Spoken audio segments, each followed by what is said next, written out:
encourage private sector investments. D. Uplift household sentiments. And E. Enhance spending power of India's rising middle class. Together, we embark on a journey to unlock our nation's tremendous potential for greater prosperity and global positioning under the leadership of Honorable Prime Minister Shri Narendra Modi. As we complete the first quarter of the 21st century, continuing geopolitical headwinds suggest lower global economic growth over the medium term. However, our aspiration for a Vikasit Bharat inspires us, and the transformative work we have done during our government's first two terms guides us to march forward resolutely. Our economy is the fastest growing among all major economies. Our development track record for the past 10 years and structural reforms have drawn global attention. Confidence in India's capability and potential has only grown in this period. We see the next 5 years as a unique opportunity to realize Sabka Vikas, stimulating balanced growth of all regions. The great Telugu poet and playwright Gurujada Apparao had said, Deshamante Manti Kadoy, Deshamante Manushuloy, meaning a country is not just its soil, a country is its people. In line with this, for us, Vikasit Bharat encompasses zero poverty, 100% quality good school education, access to high quality, affordable and comprehensive health care, 100% skilled labor with meaningful employment, 70% women in economic activities, and farmers making our country the food basket of the world.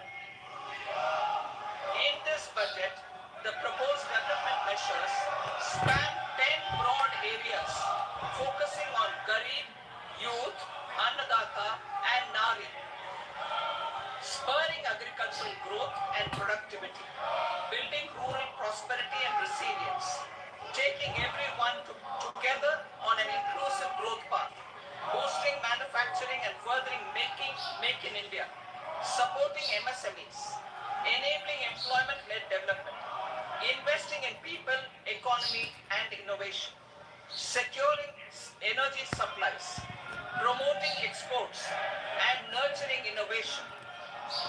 For this journey of development, our four powerful engines are agriculture, MSME, investments, and exports. The fuel, our reforms, our guiding spirit, inclusivity, and the destination, Vikasit Bharat. This budget aims to initiate transformative reforms across 6 domains. During the first 5 years, these will augment our growth potential and global competitiveness. The domains are taxation, power sector, urban development, mining, financial sector, and regulatory reforms. Agriculture as the first engine. Now I move to specific proposals, beginning with agriculture as the first engine.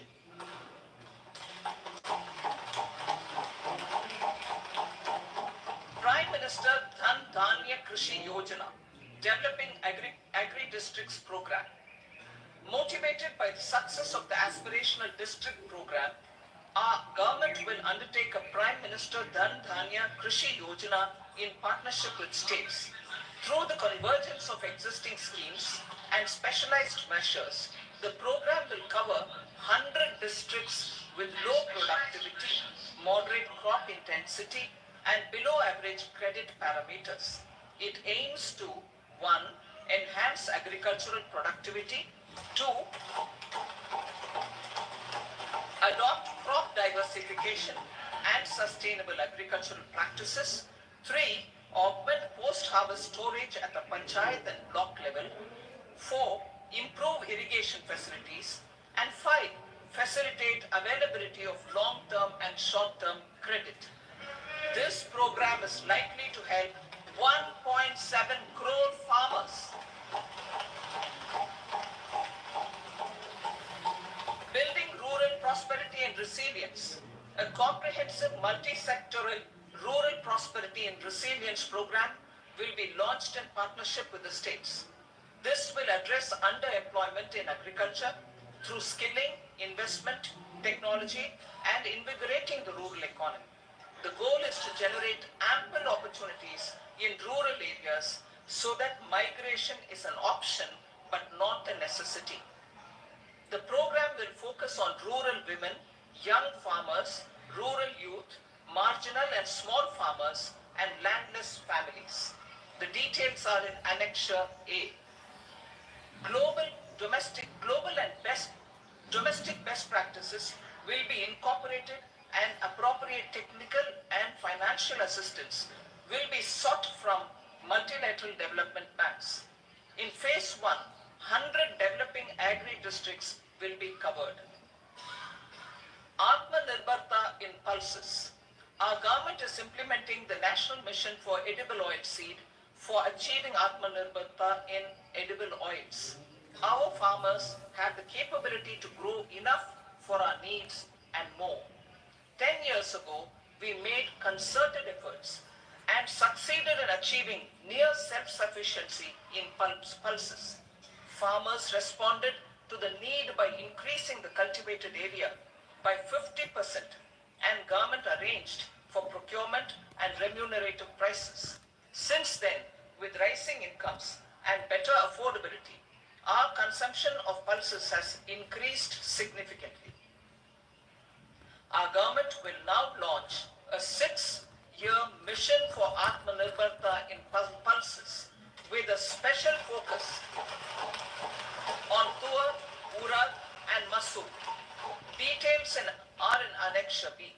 Central agencies such as NAFED and NCCF will be ready to procure these 3 pulses as much as offered during the next 4 years from farmers who register with these agencies and enter into agreements. Comprehensive program for vegetables and fruits. It is encouraging that our people are increasingly becoming aware of their nutritional needs. It is a sign of a society becoming healthier. With rising income levels, the consumption of vegetables, fruits, and Sri Anna is increasing significantly. A comprehensive program to promote production, efficient supplies, processing, and remunerative prices for farmers will be launched in partnership with the states. Appropriate institutional mechanisms for implementation and participation of farmer producer organizations and cooperatives will be set up. Makhana board in Bihar. For this, there is a special opportunity for the people of Bihar. A Makhana board will be established in the state to improve production, processing, value addition, and marketing of Makhana. The people engaged in these activities will be organized into FPOs. The board will provide hand-holding and training support to Makhana farmers and will also work to ensure they receive the benefits of all relevant government schemes. A national mission on high-yielding seeds will be launched, aimed at 1. Strengthening research ecosystem, 2. Targeted development and propagation of seeds with high yield, pest resistance, and climate resilience, and 3. Commercial availability of more than 100 seed varieties released since July 2024. India ranks second largest globally in fish production and aquaculture. Seafood exports are valued at 60,000 crore rupees. To unlock the untapped potential of the marine sector, our government will bring in an enabling framework for sustainable harnessing of fisheries from Indian exclusive economic zone and high seas, with a special focus on the Andaman and Nicobar and Lakshadweep Islands. For For the benefit of lakhs of cotton growing farmers, I am pleased to announce a mission for cotton productivity. This 5-year mission will facilitate significant improvements in productivity and sustainability of cotton farming and promote extra long staple cotton varieties. The best of science and technology support will be provided to farmers. Aligned with our integrated 5F vision for the textile sector, this will help in increasing incomes of the farmers and ensure a steady supply of quality cotton for rejuvenating India's traditional textile sector. Kisan credit cards facilitate short-term loans for 7.7 crore farmers, fishermen and dairy farmers. The loan limit under modified interest subvention scheme will be enhanced from 3 lakh rupees to 5 lakh rupees for loans taken through the KCC. For Atmanirbharta in urea production, our government had reopened 3 dormant urea plants in the eastern region.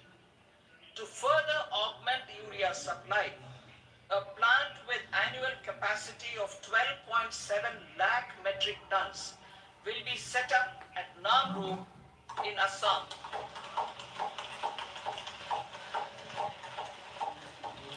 India Post, with 1.5 lakh rural post offices, complemented by the India Post Payment Bank and a vast network of 2.4 lakh Dak Sevaks, will be repositioned to act as a catalyst for the rural economy. Details are at Annexure C. India Post will also be transformed as a large public logistics organization. This will meet the rising needs of Vishwakarmas, new entrepreneurs, women, self-help groups, MSMEs, and the large business organizations. Our government will provide support to NCDC for its lending operations for the cooperative sector. MSMEs as the second engine. Now I move to MSMEs as the second engine, which encompasses manufacturing and services with a focus on MSMEs numbering 5.7 crores. Currently, over 1 crore registered MSMEs, employing 7.5 crore people and generating 36% of our manufacturing, have come together to position India as a global manufacturing hub. With their quality products, these MSMEs are responsible for 45% of our exports. To help them achieve higher efficiencies of scale, technological upgradation, and better access to capital, the investment and turnover limits for classification of all MSMEs will be enhanced to 2.5 and 2 times respectively. This will give them the confidence to grow and generate employment for our youth. The details are given in Annexure D. To improve access to credit, the credit guarantee cover will be enhanced. First, for micro and small enterprises from 5 crore to 10 crore rupees, leading to additional credit of 1.5 lakh crores in the next 5 years. Second, for startups from 10 crore rupees to 20 crore rupees, with the guarantee fee being moderated to 1% for loans in 27 focus sectors which are important for Atmanirbhar Bharat. And for well-run exporter MSMEs, for term loans up to 20 crore rupees. Also for the micro enterprises, we will introduce customized credit cards with a 5 lakh rupee limit for micro enterprises registered on Udyam portal. In the first year, 10 lakh such cards will be issued. Fund of funds for startups. The alternate Alternate Investment Fund, AIFs, for startups have received commitments of more than 91,000 crores rupees. These are supported by the fund of funds set up with the Government of India's contribution of 10,000 crore rupees. Now, a new fund of funds with expanded scope and a fresh contribution of another 10,000 crore rupees will be set up. A new scheme will be launched for 5 lakh women, scheduled castes and scheduled tribes, first-time entrepreneurs. This will provide term loans up to 2 crore rupees during the next 5 years. The scheme will incorporate lessons from the successful Stand Up India scheme. Online capacity building for entrepreneurship and managerial skills will also be organized. Measures for labor-intensive sectors. To promote employment and entrepreneurship opportunities in labor-intensive sectors, our government will undertake specific policy and facilitation measures. To enhance the productivity, quality, and competitiveness of India's footwear and leather sector, a focused product scheme will be implemented. The scheme will support design capacity, component manufacturing, and machinery required for production of non-leather quality footwear, besides the support for leather footwear and products. The scheme is expected to facilitate employment for 22 lakh persons, generate over 4 lakh crore rupees, and exports of over 1.1 lakh crore rupees. Measures for the toys sector. Building on the National Action Plan for Toys, we will implement a scheme to make India a global hub for toys. The scheme will focus on development of clusters, skills, and a manufacturing ecosystem that will create high quality, unique, innovative, and sustainable toys that will represent the Made in India brand. Support for food processing. In line with our commitment towards Purvodaya, we will establish a National Institute of Food Technology, Entrepreneurship and Management in Bihar. The institute will provide a strong fillip to food processing activities in the entire eastern region. This will result in 1. Enhanced income for the farmers through value addition to their produce, and 2. Skilling entrepreneurship and employment opportunities for the youth. Manufacturing mission, furthering Make in India. Our government will set up a national manufacturing mission covering small, medium and large industries for furthering Make in India by providing policy support, execution roadmaps, governance and monitoring framework for central ministries and states. Details are in Annexure E. Given our commitment to climate-friendly development, the mission will also support clean tech manufacturing. This will aim to improve domestic value addition and build our ecosystem for solar PV cells, EV batteries, motors and controllers, electrolyzers, wind turbines, very high voltage transmission equipment and grid scale batteries. Investment as the third engine. Now I move to investment as the third engine, which encompasses investing in people, investing in the economy and investing in innovation. Investing in people. Saksham Anganwadi and Poshan 2.0. Saksham Anganwadi and Poshan 2.0 program provides nutritional support to more than 8 crore children, 1 crore pregnant women and lactating mothers all over the country, and about 20 lakh adolescent girls in aspirational districts and the Northeast region. The cost norms for these nutritional support will be enhanced appropriately. Atal Tinkering Labs.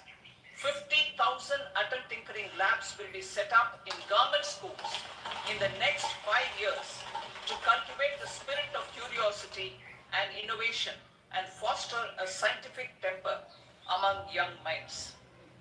Broadband connectivity to government secondary schools and PHCs.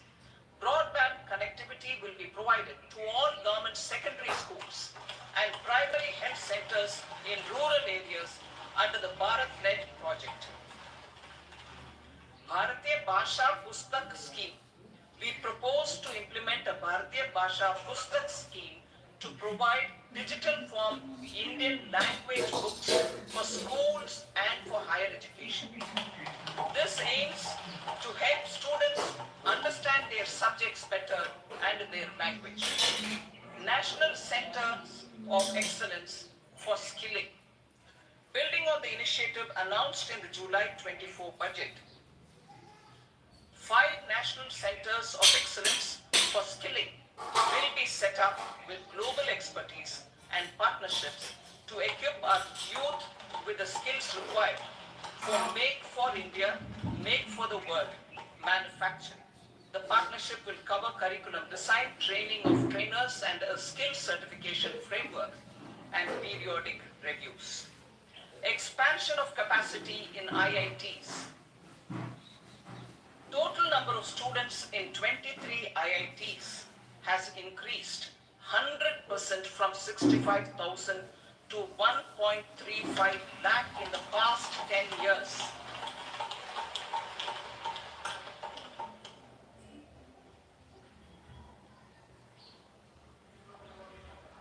Additional infrastructure will be created in the 5 IITs started after 2014 to facilitate education for 6,500 more students. Hostel and other infrastructure capacity and IIT Patna will also be expanded.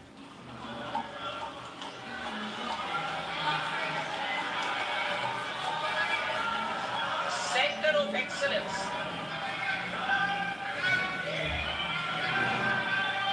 Center of Excellence in AI for Education. I had announced 3 centers of excellence in artificial intelligence for agriculture, health and sustainable cities in 2023. Now a center of excellence in artificial intelligence for education will be set up with a total outlay of 500 crores. Expansion of medical education. Our government has added almost 1.1 lakh undergraduate and postgraduate medical education seats in 10 years, an increase of 130%. In the next year, 10,000 additional seats will be added in medical colleges and hospitals towards the goal of adding 75,000 seats in the next 5 years. Daycare and cancer centers in all district hospitals. Our government will facilitate setting up of daycare cancer centers in all district hospitals in the next 3 years. 200 centers will be established in 25-26 itself. Strengthening urban livelihoods. Our government has been giving priority to assisting urban poor and vulnerable groups. A scheme for socio-economic upliftment of urban workers will be implemented to help them improve their incomes, have sustainable livelihoods and a better quality of life. PM Swanidhi scheme has benefited more than 68 lakh street vendors, giving them respite from high interest informal sector loans.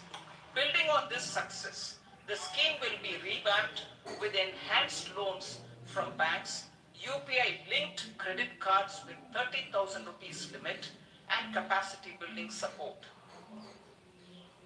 Social Security Scheme for welfare of online platform workers. Gig workers of online platforms provide great dynamism to the new age services economy. Recognizing their contribution, our will arrange for their identity cards and registration on the e-Shram portal. They will be provided health care under PM Jan Arogya Yojana. This measure is likely to assist nearly 1 crore gig workers.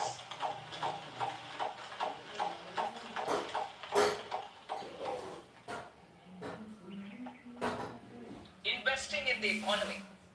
Public-private partnership in infrastructure.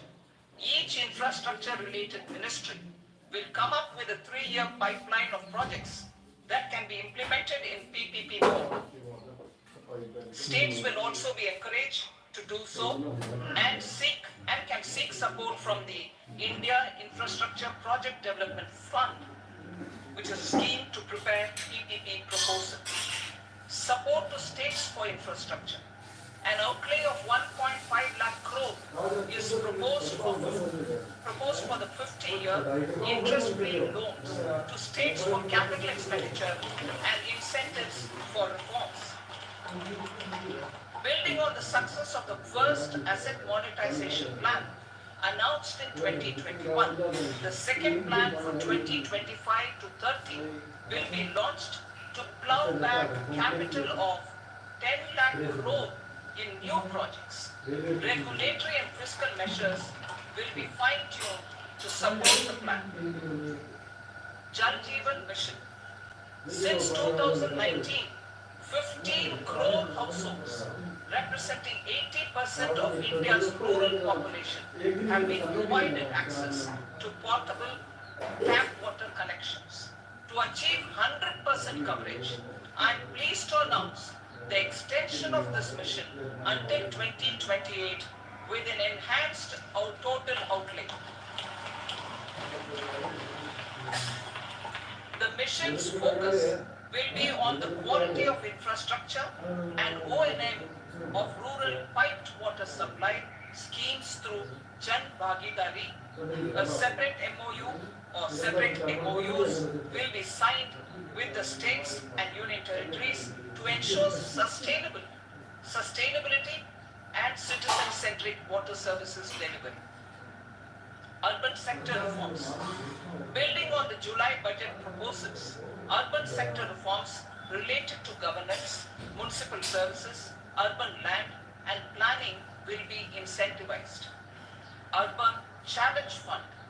The government will set up an urban challenge fund of 1 lakh crore rupees to implement the proposals for cities as growth hubs, creative redevelopment of cities, and for water and sanitation taxes announced in the July budget.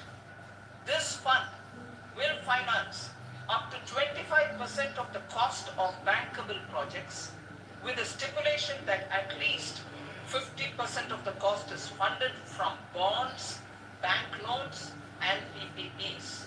An allocation of 10,000 crore is proposed in 2025-26. Power sector reforms. We will incentivize electricity distribution reforms and augmentation of intra-state transmission capacity by states. This will improve financial health and capacity of electricity companies. Additional borrowing of 0.5% of GSDP will be allowed to states contingent on these reforms. Nuclear energy mission for Vikasit Bharat. Development of at least 100 gigawatt of nuclear energy by 2047 is essential for our energy transition efforts.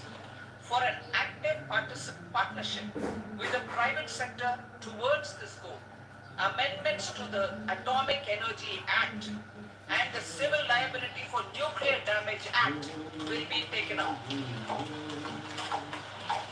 A nuclear energy mission for research and development of small modular reactors with an outlay of 20,000 crore will be set up. At least 5 indigenously developed small modular reactors will be operationalized by 2033. Shipbuilding. The shipbuilding financial assistance policy will be revamped to address cost disadvantages. This will also include credit notes for shipbreaking in Indian yards to promote the circular economy. Large ships above a specified size will be included in the infrastructure harmonized master list. Shipbuilding clusters will be facilitated to increase the range, categories, and capacity of ships. This will include additional infrastructure, facilities, skilling, and technology to develop the entire ecosystem.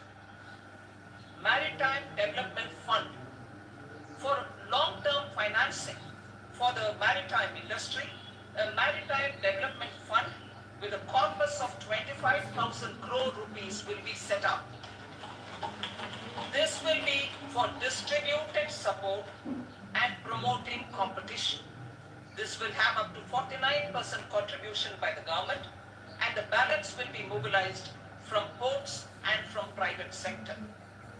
UDAN regional connectivity schemes. UDAN has enabled 1.5 crore middle-class people to meet their aspirations for speedier travel. The scheme has connected 88 ports, airports, and operationalized 619 routes. Inspired by that success, a modified UDAN scheme will be launched to enhance regional connectivity to 120 new destinations and carry 4 crore passengers in the next 10 years. 4 crore additional passengers in the next 10 years.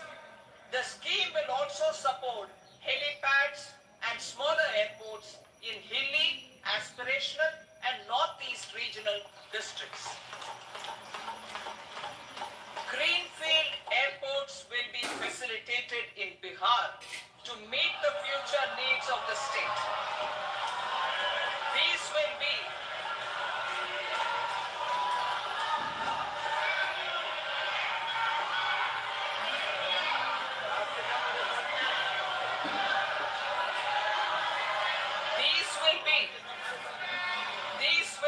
in addition to the expansion of the capacity of Patna Airport and a brownfield airport in Beta.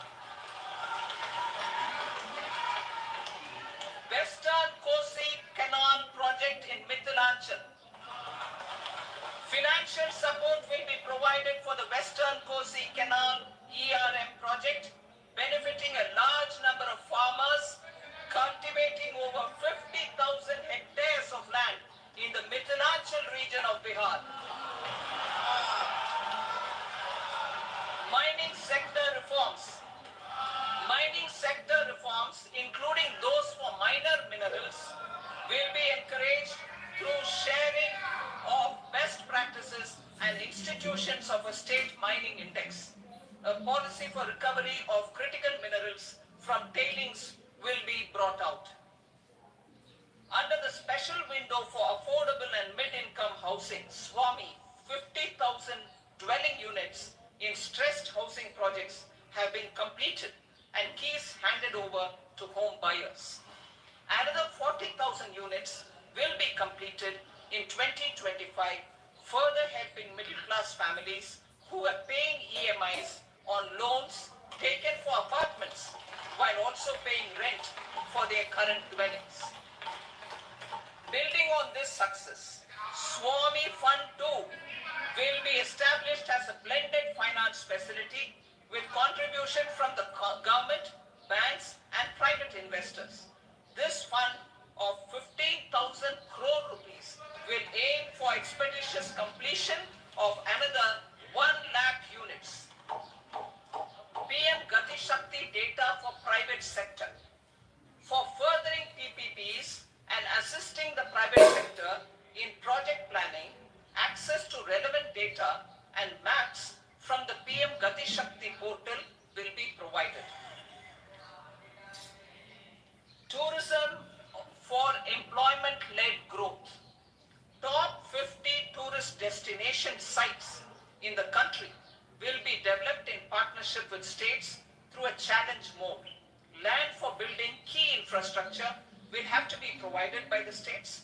Hotels in these destinations will be included in the infrastructure harmonized list. The following measures will be taken for facilitating employment-led growth. Organizing intensive skill development programs for our youth, including in institutes of hospitality management. Providing mudra loans for homestays. Improving ease of travel and connectivity to tourist destinations. Providing performance-linked incentives to states for effective destination management, including tourist amenities, cleanliness, and marketing efforts. And introducing streamlined e-visa facilities along with visa fee waivers for certain tourist groups. Continuing with the emphasis on places of spiritual and religious significance in the July budget, there will be a special focus on destinations related to the life and times of Lord Buddha. Medical tourism and heal in India. Medical tourism and heal in India will be promoted in partnership with the private sector along with capacity building and easier visa norms. Investing in innovation. To implement private sector driven research, development and innovation initiative announced in the July budget, I am now allocating 20,000 crore rupees for this purpose. A deep tech fund of funds will also be explored to catalyze the next generation startups as a part of this initiative. In the next 5 years, under the PM Research Fellowship Scheme, we will provide 10,000 fellowships for technological research in IITs and IISc with enhanced financial support. The second gene bank with 10 lakh germplasm lines will be set up for future food and nutritional security. This will provide conservation support to both public and private sectors for genetic resources. We will start a national geospatial mission to develop foundational geospatial infrastructure and data. Using PM Gati Shakti, this mission will facilitate modernization of land records, urban planning, and design of infrastructure projects. A Gyan Bharatam mission for survey, documentation, and conservation of our manuscript heritage with academic institutions, museums, libraries, and private collectors will be undertaken to cover more than 1 crore manuscripts. We will set up a national digital repository of Indian knowledge systems for knowledge sharing.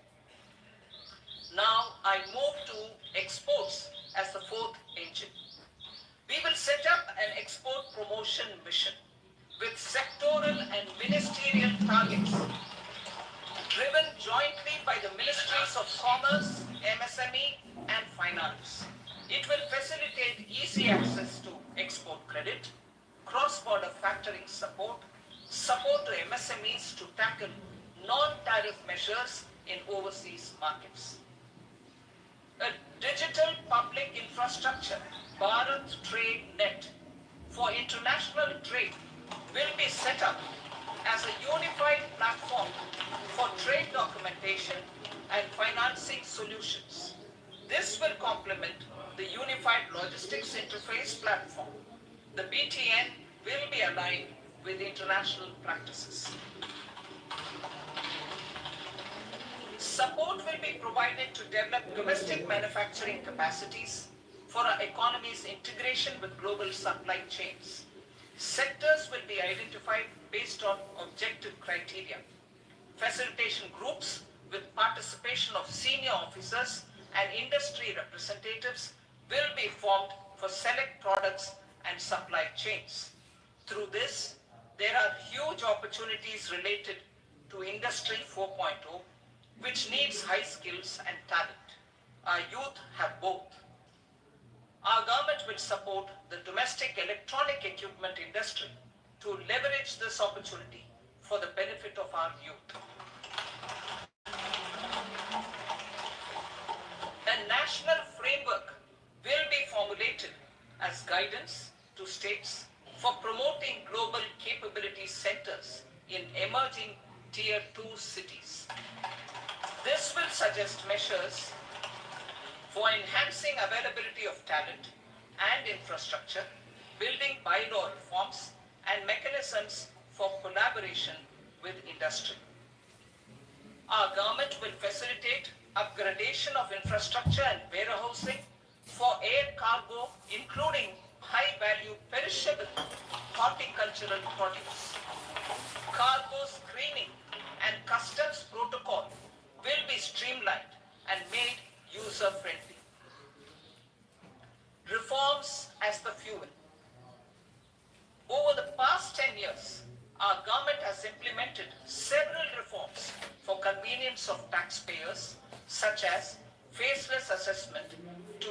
Taxpayer charter, 3. Faster returns, 4. Almost 99% returns being on self-assessment, and 5. Vivad se Vishwas scheme.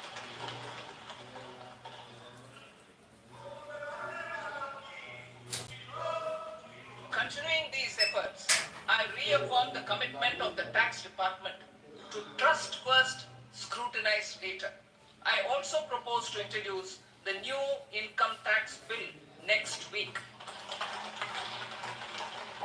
I will detail the indirect tax reforms and changes in direct taxes in Part B. Financial sector reforms. The FDI limit for the insurance sector will be raised from 74 to 100%. This enhanced limit will be available for those companies which invest the entire premium in India.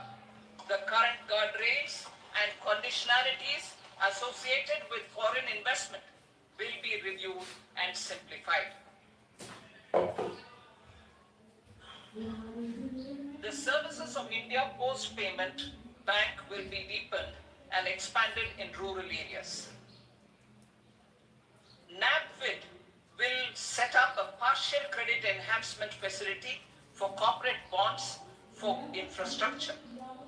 Public sector banks will develop Grameen Credit Score Framework to serve the credit needs of SHG members and people in rural areas. A forum for regulatory coordination and development of pension products will be set up.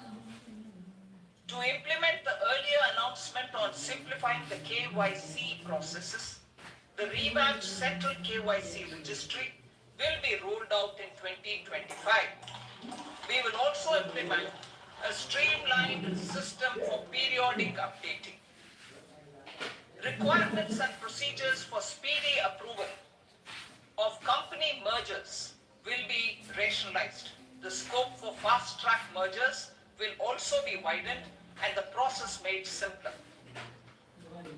As proposed in the interim budget, we signed bilateral investment treaties with 2 countries in 2024 to encourage sustained foreign investment, and in the spirit of First Develop India, the current model BIT will be revamped and made more investor-friendly. In the last 10 years, in several aspects, including financial and non-financial, our government has demonstrated a steadfast commitment to ease of doing business. We are determined to ensure that our regulations must keep up with technological innovations and global policy developments. A light-touch regulatory framework based on principles and trust will unleash productivity and employment. Through this framework, we will update regulations that were made under old laws. To develop this modern, flexible, people-friendly, and trust-based regulatory framework appropriate for the 21st century, I propose 4 specific measures. A high-level committee for regulatory reforms will be set up for a review of all non-financial sector regulations, certifications, licenses, and permissions. The committee will be expected to make recommendations within a year. The objective is to strengthen trust-based economic governance and take transformational measures to enhance ease of doing business, especially in matters of inspection and compliances. States will be encouraged to join in this endeavor. An investment friendliness index of states will be launched in 2025 to further the spirit of competitive, cooperative federalism. Under the Financial Stability and Development Council, a mechanism will be set up to evaluate impact of the current financial regulations and subsidiary instructions. It will also formulate a framework to enhance their responsiveness and development of the financial sector. In the Jan Vishwas Act 2023, more than 180 legal provisions were decriminalized. Our government will now bring up the Jan Vishwas Bill 2.0 to decriminalize more than 100 provisions in various laws. I now move to fiscal policy. In the July budget, I am committed to staying the course for fiscal consolidation. Our endeavor will be to keep the fiscal deficit each year such that central government debt remains on a declining path as a percentage of the GDP. The roadmap for the next 6 years has been detailed in the FRBM statement. Revised estimates for 2024-25. The revised estimate of the total receipts other than borrowings is 31.47 lakh crore rupees, of which the net tax receipts are 25.57 lakh crore rupees. The revised estimate of the total expenditure is 47.16 lakh crore rupees, of which the capital expenditure is about 10.18 lakh crore rupees. The revised estimate of the fiscal deficit is 4.8% of the GDP. Budget estimates for 25-26. Coming to 25-26, the total receipts other than borrowings and total expenditure are estimated at 34.96 lakh crore rupees and 50.65 lakh crore rupees respectively. The net tax receipts are estimated at 28.37 lakh crore rupees. The fiscal deficit is estimated to be 4.4% of GDP. To finance the fiscal deficit, the net market borrowings from dated securities are estimated at 11.54 lakh crore. The balance financing is expected to come from small savings and other sources. The gross market borrowings are estimated at 14.82 lakh crore rupees. I will now move to Part B. 8 remaining tariff rates including zero rate. 2. Including zero rate. 2. Apply appropriate cess to broadly maintain effective duty incidence except on a few items where such incidence will reduce marginally. 3. Levy not more than one cess or surcharge. Therefore, I propose to exempt social welfare surcharge on 82 tariff lines that are subject to a cess. I shall now take up sector-specific proposals. To provide relief to patients, particularly those suffering from cancer, rare diseases, and other severe chronic diseases, I propose to add 36 life-saving drugs and medicines to the list of medicines fully exempted from basic custom duty.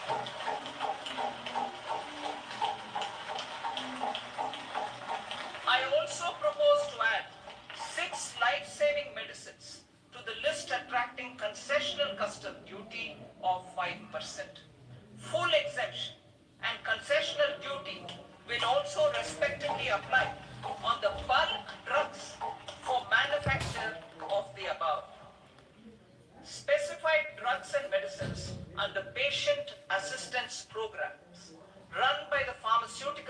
companies are fully exempt from BCD, provided the medicines are supplied free of cost to the patients. I propose to add 37 more medicines along with 13 new patient assistance programs. Support to domestic manufacturing and value addition. Critical minerals. In the July 2024 budget, I had fully exempted BCD on 25 critical minerals that are not domestically available. I had also reduced BCD of 2 other such minerals to provide a major fillip to their processing, especially by MSMEs. Now, I propose to fully exempt cobalt powder and waste, the scrap of lithium-ion battery, lead, zinc, and 12 more critical minerals. This will help secure the availability for manufacturing in India and promote more jobs for our youth.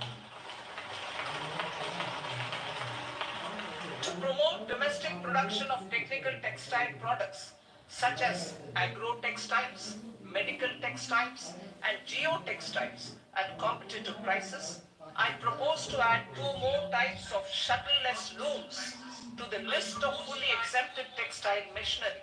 I also propose to revise the BCD rate on knitted fabrics covered by 9 tariff lines from 10 or 20 to 20% or 115 rupees per kg, whichever is higher. Electronic goods. In line with our Make in India policy and to rectify inverted duty structure, I propose to increase the BCD on interactive flat panel display from 10% to 20% and reduce the BCD to 5% on open cell and other components. In 23-24 budget, for the manufacture of open cells of LCD, LED TVs, I had reduced the BCD on parts of open cells from 5% to 2.5%. To further boost the manufacture of such open cells, the BCD on these parts will now stand exempted. Lithium-ion battery. To the list of exempted capital goods, I propose to add 35 additional capital goods for EV battery manufacturing and 28 additional capital goods for mobile phone battery manufacturing. This will boost domestic manufacture of lithium-ion batteries, both for mobile phones and for electric vehicles. Shipping sector. Considering that shipbuilding has a long gestation period, I propose to continue the exemption of BCD on raw materials, components, consumables, or parts for the manufacture of ships for another 10 years.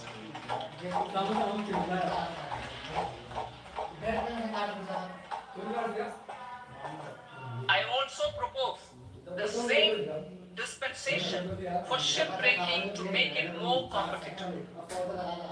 Telecommunication. To prevent classification disputes, I propose to reduce the BCD from 20% to 10% on carrier-grade Ethernet switches to make it at par with non-carrier-grade Ethernet switches. Export promotion. To facilitate exports of handicrafts, I propose to extend the time period for export from 6 months to 1 year, further extendable by another 3 months if required. I also propose to add 9 items to the list of duty-free inputs. Leather sector. I propose to fully exempt BCD on wet blue leather to facilitate imports for domestic value addition and employment. I also propose to exempt crust leather from 20% export duty to facilitate exports by small tanners. Marine products. To enhance India's competitiveness in the global seafood market, I propose to reduce BCD from 30% to 5% on frozen fish paste, surimi, for manufacture and export of its analog products. I also propose to reduce BCD from 15% to 5% on fish hydrolysates for manufacture of fish and shrimp feed. In July 2024 budget, To promote development of domestic MROs for aircraft and ships, I had extended the time limit for export of foreign origin goods that were imported for repairs from 6 months to 1 year and further extendable by 1 year. I now propose to extend the same dispensation for railway goods.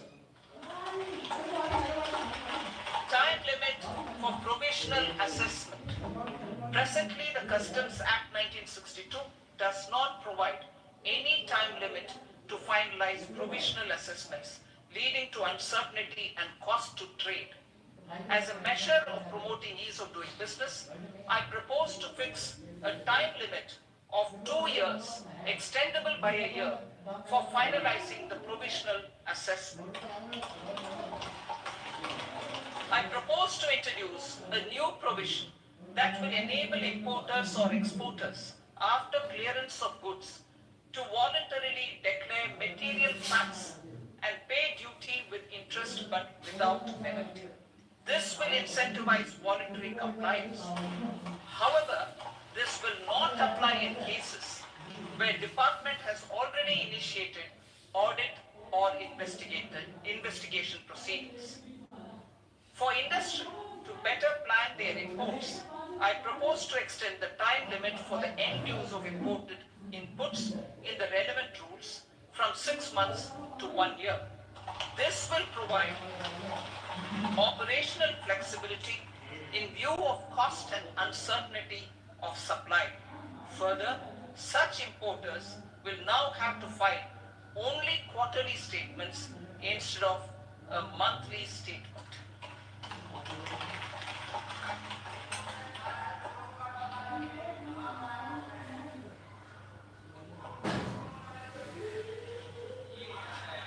I now come to my direct tax proposals. In Part A, I have briefly underlined taxation reforms as one of key reforms to realize our vision of Vikasit Bharat. In respect of criminal law, our government had earlier ushered in Bharatiya Nyaya Sanhita, replacing Bharatiya Danda Sanhita. I am happy to inform this august House and the country that for new income tax bill will carry forward the same spirit of Nyaya in its drafting as well. The new bill will be clear and direct in text, with close to half of the present law in terms of both chapters and words. It will be simple to understand for taxpayers and tax administrators, leading to tax certainty and reduced litigation. Reforms, however, are not a destination. They are means to achieve good governance for our people and economy. Providing good governance primarily involves being responsible. The Tirukkural captures this in verse 542, which reads, "Vaanokki vaazhum ulagallam, mannavan kol nokki vaazhum kudi." Meaning, just as the living beings live expecting rains, citizens live expecting good governance. Our government is committed to keeping an ear to the ground and a finger on the pulse and responding while balancing our national building efforts.